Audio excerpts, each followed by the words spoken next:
Hello, what's up mga kaparma? It's Doc Benz once again ang inyong farm service, and kahapon nga guys meron tayong in-upload na isang video. Ayan, itong video na to. Panoorin nyo.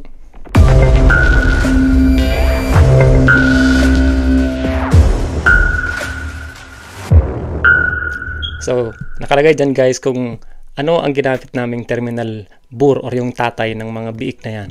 Is it white durok or yung original na durok natin, yung brown or red durok, or yung tinatawag din na Durok Jersey. Yan yung original na pangalan yan guys. Kasi nakikita nyo kasi sa ating video, halos majority ng biik natin ay kulay puti. So ang tanong dyan, ano bang ginamit na terminal dyan? So pinagpipilian guys, it's either white Durok or red Durok. So ayan na nga guys, after 24 hours, talagang kinuha ko yung ating tally ng mga sagot. Okay, so ito yun. Ayan, talagang inisa-isa ko yan guys.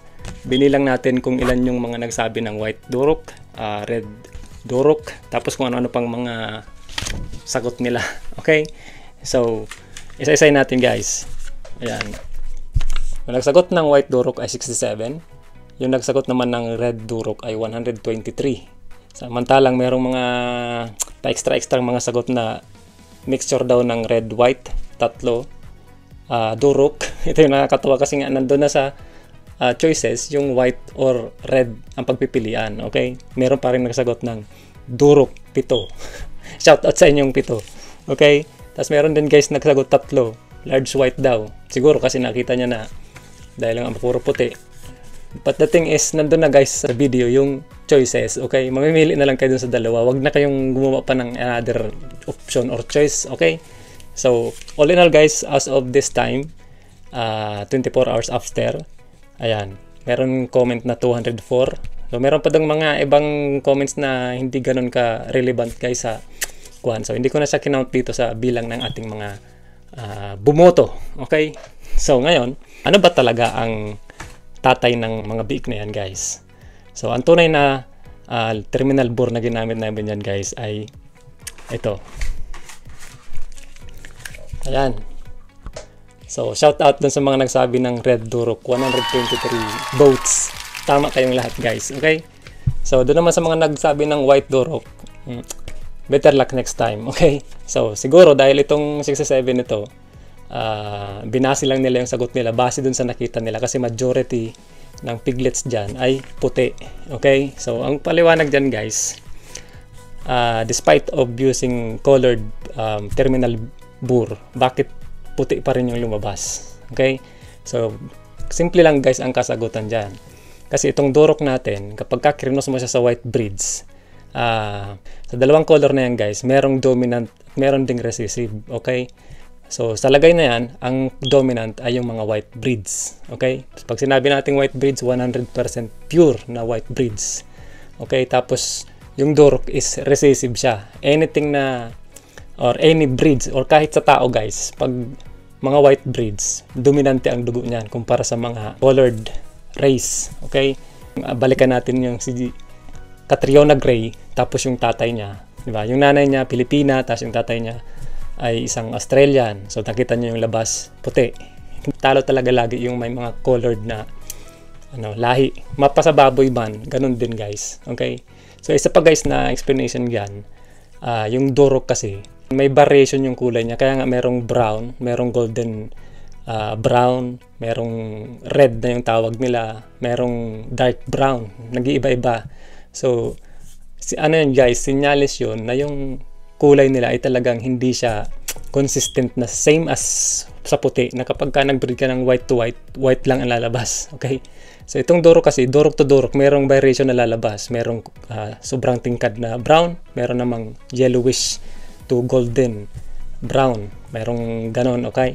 So, sinyalis yun guys na yung kulay nila ng Durok ay hindi talaga siya solid. So, sinyalis yun ng pagiging recessive ng kulay nila. Okay? So, during mating, laging talo talaga kasi dominant genes yung mga white breeds. Okay?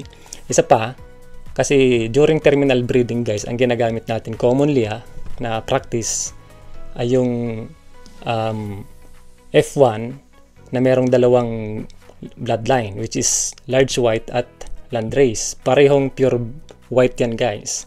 Tapos pure Duroc naman yung ginagamit sa terminal Boer. Okay? So dito pa lang sa tatlo guys, talo na si colored. Diba?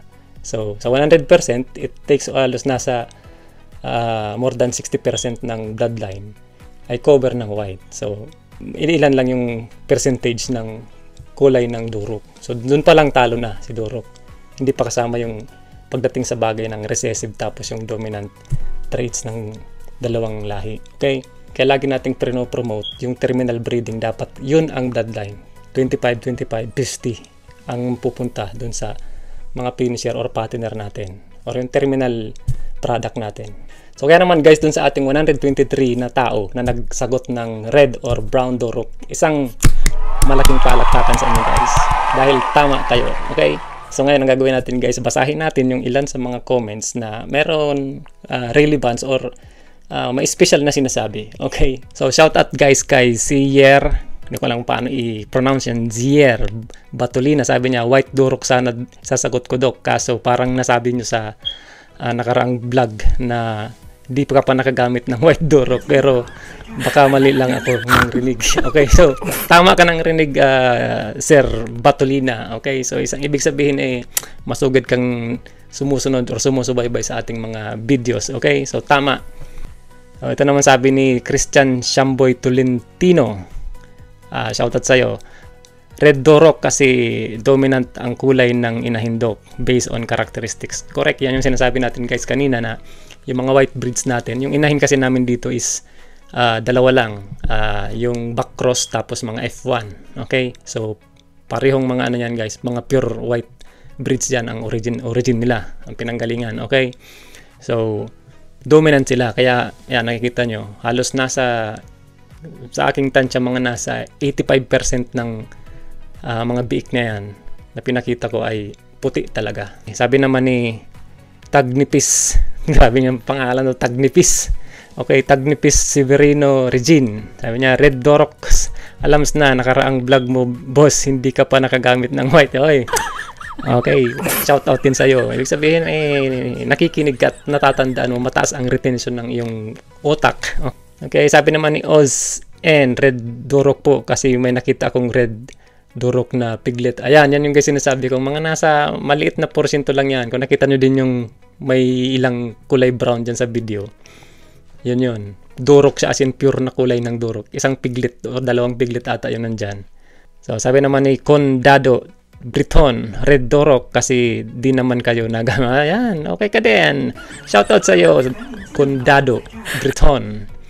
Yan, ibig sabihin nakikinig siya or nanonood siya ng ating mga videos. Ito naman sabi ni Jara Montemayor. Sabi niya, red kasi may nakita akong may spot. Yun, nakita niya din yung sinasabi ni yung isa na may kulay. Ayun yun, yung Duroc na piglet. Okay, sabi naman ni Boss Glenn Gasataya Bisas, Red Duroc tatay, white naman ang inahin. Ito yan guys, yung sinabi ko kanina. Kasi yung sawline natin dito is it's either F1 tapos back cross. Kasi dito guys, gumagawa na kami ng sarili naming guilds. Yung tinatawag naming in-house guild development. Ayun. So hindi na kami kumukuha sa labas. So ginagawa namin yung mga F1, binaback cross. Ayun. So ganun pa rin yun. Dalawa pa rin yung mga bloodline nila. It's either large white or landrace. So pure white talaga. So tama din ang sabi ni Sir. Okay, Red Duroc yung tatay. Next naman sabi ni Jajan de la Cruz, Red Duroc Sir. Doc Bench, may na-vlog ka kasi about white Duroc. Updated kaya kami. Ewan ko lang po, baka matagal na. Sorry in advance. Correct, tama ka, ma'am. Babae ba ba or lalaki? Jajan de la Cruz, shoutout sa'yo. Ayan. Isang malaking appreciation sa mga commenter natin na patuloy na nanonood ng ating mga vlogs. Okay? So, sabi naman ni Jello Astria, sabi niya, Red Duroc Doc, parang dito ata sa Pilipinas or sa Pinas madalas ginagamit white Duroc as terminal. Dito lang sa Pilipinas, sabi niya. Yeah, commonly guys, diyan ko lang talaga siya naririnig. Okay, meron akong nakikita sa Facebook yung mga nagbablog din or mga nagsishare ng kanilang mga breeds na white Duroc. So, diyan ko lang siya talaga commonly or usually naririnig yung breeds na white Duroc. Okay. So, dito di pa natin guys sinasagot yung isang vlog natin nung nakaraan na kung ano yung pinakamaganda, white Duroc ba or red Duroc. So sa next video natin yung sasagutin guys kasi ibang ano to. Dito sinasagot lang natin kung ano yung gamit naming terminal bore. Okay?